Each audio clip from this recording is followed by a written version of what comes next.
দর্শক দেখেন আসলেই আমাদের বীরগঞ্জ সুইচ গেটে এলাকায় ইসানুল ভাইয়ের বাড়িতে ছাগলের বাচ্চা হয়েছে। আসলেই চোখ যেখানে থাকার কথা সেখানে নেই, মুখ যেখানে থাকার কথা সেখানে নেই। আসলে এই যে আমি আপনাদের জুম করে দেখানোর চেষ্টা করতেছি।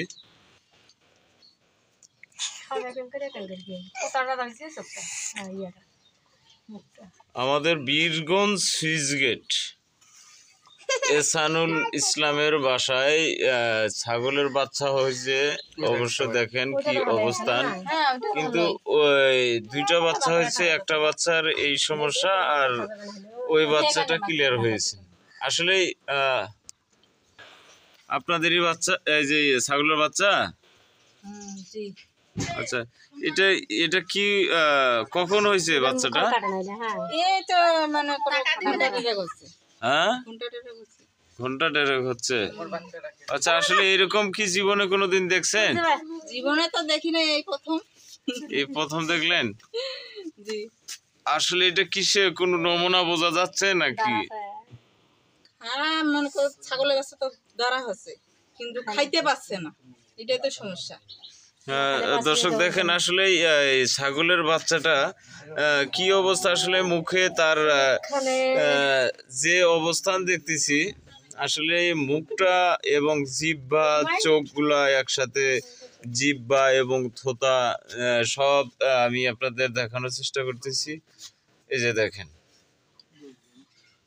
আল্লাহর ইচ্ছা। দেখছিলেন?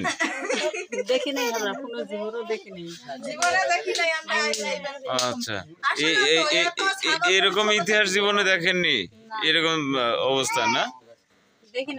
আচ্ছা, দেখেন অবস্থা আপনি কোন সময় দেখেছেন আপনার জীবনে, আপনার লাইফে?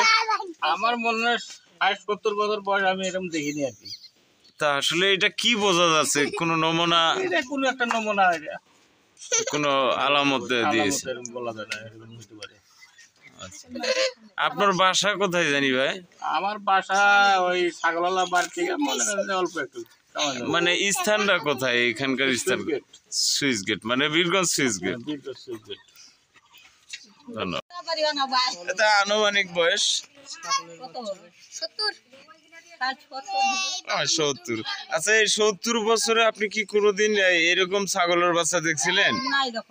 দেখেন নাই না? আসলে দর্শক আসলে দেখেনি ওনারা, মানে যে এরকম ছাগলের বাচ্চা, এবং আমি নিজেও দেখিনি যে এরকম ছাগলের বাচ্চা আসলে হয়েছে। একটু এই যে দেখেন, এই যে তার চোখ কোথায়, মুখ কোথায়, এই যে ছাগলের বাচ্চা। আসলে এটা যে কিসের নমুনা দেখাচ্ছে, অবশ্যই লাইক কমেন্ট করে অবশ্যই জানাবেন, কমেন্টে জানাবেন যে আসলে কি সমস্যা। ধন্যবাদ, ভালো থাকবেন সবাই।